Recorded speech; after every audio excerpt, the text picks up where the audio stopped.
Hello, my name is Attorney Ramsey Bahrawy, and this is Your Money, Your Life. History is filled with accounts of experts who do not believe that the ideas, plans, and projects of others could be attained. In spite of this, those projects proved successful because project managers kept their eye on the prize. Our topic today is just such a phenomenon that seems to be developing into a key community service. I'm talking about adult day services and its influence on aging in place, as well as providing caregivers with a much-needed break from their demanding responsibilities. My guest is Amanda Sillars, the owner and CEO of Total ADHD Solutions, a company dedicated to adult daycare services. To say that Amanda is passionate about adult day services doesn't even scratch the surface of her commitment to this industry. In almost 20 years, she has become a nationally recognized speaker, author, and expert in adult day services. Her company has helped over 300 adult day centers in the United States to open and run more efficiently by providing consulting services, manuals, and training programs. Amanda holds a master's degree in social work from San Jose State University with an emphasis on geriatrics. She's a member of the California Association of Adult Day Services and serves on the board of the National Association of Adult Day Services. Amanda, welcome to Your Money, Your Life. It's great to have you on the program. Thank you so much. I really appreciate being here. You've spent your career with regards to adult day services. There are various different areas where you could be helping elders. Why did you choose adult day services? I'm so glad you asked that. So I'll give you the short story long. Okay. In grad school, I have a master's in social work. In grad school, I chose, we were all in an auditorium, because back then we stood in an auditorium and we chose which emphasis we were going to go into. And I had originally planned always on going into work with family and children. And in the middle of the auditorium, there were 4 corners where we could choose our emphasis. And I looked across and I saw that about 80% of our class was going into work with family and children. And there's only about 5% that were going into work with geriatrics. And I thought, wow. Even social workers aren't choosing to work with geriatrics. Okay, I like older people. They're going to need a lot of support. This was almost 20 years ago, just about 20 years ago.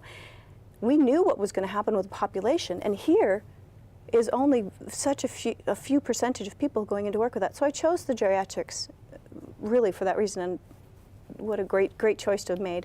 My first job with geriatrics out of grad school was working in a nursing home. And I worked there for a couple years, learned an awful lot from it, and was, I would say, pretty affected by that work. I was also a case manager and a discharge planner, which was a nice part of it.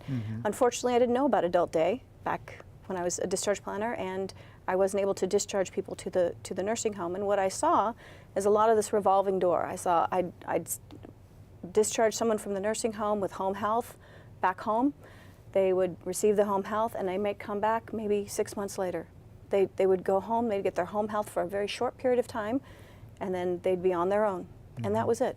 And then someone else would come in, and they'd come back into the nursing home, I found, after maybe something else horrible had happened. There was just this revolving door. So when I found adult daycare, which was in 1997, a little tiny ad in the newspaper when we used to look in the newspaper for ads, for a geriatric medical social worker. And I went in and I looked at the regulations, and I fell in love. And I said, this is where I will be spending the rest of my career. It was a program that prevented institutionalization, and I thought, this is the next best thing to sliced bread. How?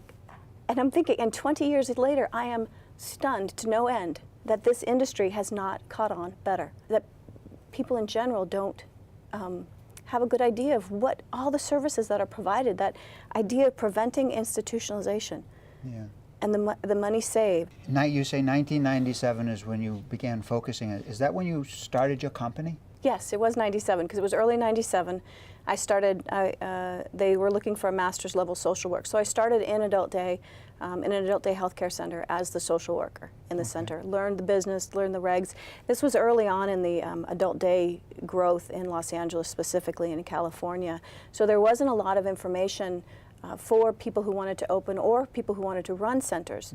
So what I found is that I had that, because of the background and because of my love for the work, and even not love for documentation, I would say, but commitment to good documentation as a reflection of good services that are provided. I wrote some manuals, I helped people to open some centers, and that's kind of how the business got started. So I was in it, learned it, the nurse and myself went through a couple of surveys and corrected some of the things that were found. Tell us a little bit about your company, Total ADHD. What does it do? So my company provides, I've been around since '97, as you mentioned, and we provide training programs, manuals, books, consulting services for adult day health and adult day care, also consulting services. What types of consulting services? So we help centers to run more efficiently. We help centers to open. Someone may need help with their regulations, writing their policies and procedures, developing their forms. Maybe if they get a letter from the state after a state survey and they need someone to help write the corrections for that letter and to get their center back on track, we can do that. What's involved in opening up an adult day service business? Is that something that people can do? Can they open up their own business? Absolutely. How do you go about doing that? Okay. And it is a great business, by the way. It is a win-win-win-win-win across the board. Tell us about it. So the first thing you'd want to do is take a look at you could call me, you could call my company. And generally what I like to do is I'll either look up the regs, we'll take a look at the regs, I can do some consulting and kind of tell them what they need to do, or I'll send them off to their state association. Almost every state has an association. So California has a California Adult Day Association. And then to get some idea to start with. I like people to, my goal in consulting and helping people start a center is always that they learn to do it themselves. And that I support that learning, not that I do the whole thing for them. I want to help them learn to open their centers. So a person who's interested in opening a business like this, do they need a special type of background, or can anybody do this? They don't. Although having a health background or a background in geriatrics is the best, but you don't have to. The states will have regulations. Generally, they're online for what's required to open a center and how to run the center. And then they will need a policy and procedure manual, and they'll need forms. They'll need an employee manual. They'll need to have an understanding of how to run their center on a daily basis. Okay, so if someone's interested in opening one of these centers, what's the source of income?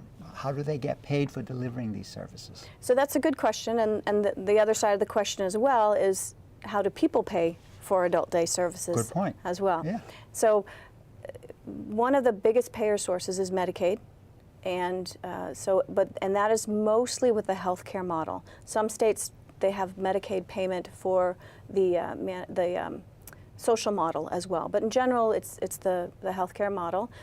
So Medicaid pays for it, or the managed care companies. If someone has Medicaid but they're under managed care, the managed care companies may pay for it. Private pay is another option. Does that mean out of your own pocket? Out of pocket. Okay. Long-term care insurance covers adult day services, which is, a lot of people don't know that, but it's a very good benefit of long-term care services.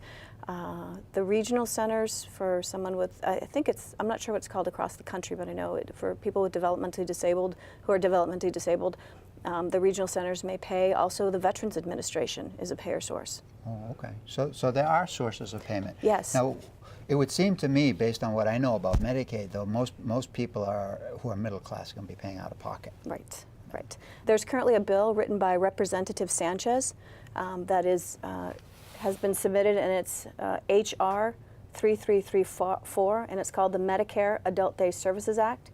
And what that is for, it's to modernize Medicare. It basically allows Medicare to pay for short-term services in adult day instead of, say, a home health. And it pays it at, the bill asks for 98% of the payment rate, so it's less than a home health rate. And a participant who comes to the center and, say, the doctor orders physical therapy, the participant might choose to get physical therapy at the adult day healthcare center rather than having it at home, and receive all those services. And there would be no cost increase. It would actually be at 98% of the home health rate. So it seems to me that this bill that you're talking about is actually going to allow Medicare to pay adult day service centers just as it's paying nursing homes for rehab right now. Yes. It's paying on a limited basis for the first 100 days, or 20 days, up to 100 days. Yes. Yeah. Good place for us to start. Yes. With life expectancy rising, more and more people may require supervised care in a safe place outside the home. This is where adult day services plays an important role. Generally speaking, adult day provides daytime services to the elderly and younger people with disabilities. These centers provide an array of coordinated services ranging from meals to cognitive stimulation. Many embrace the principles of person-centered care and have a specific plan for each client to maximize the value of their experience while receiving care. But that's not all. These services offer several advantages. They extend a cost-effective alternative to skilled nursing care while providing the necessary support to age in place. At the same time, adult day services afford caregivers relief from the demanding responsibilities of caregiving while knowing their loved one is in good hands. And if that isn't enough, adult day services provide a reliable source of support, restore balance in times of crisis, and enhance overall quality of life for caregivers. Although each facility may differ in terms of features, some adult day service centers provide an interactive, safe, and secure environment for individuals living with Alzheimer's disease and other dementias. And here's the great news. As a result, adult day services may allow these individuals to delay nursing home placement. As caregivers typically select the type of center a care recipient attends, it's important to educate yourself. There are two good places to start. One is nadsa.org. The other is Ms. Sillars' website, totaladhc.com. In so doing, not only will you have a better understanding of your options, but you'll be able to assist your loved one with the adjustment process. In closing, I'd like to thank my guest, Amanda Sillars. Amanda? Thank you. Thank you for being on the program. Thank you so much for having me. You're quite really welcome. Appreciate it. And as always, thank you to you, our viewers, for watching Your Money, Your Life. My name is Attorney Ramsey Bahrawy, building your trust.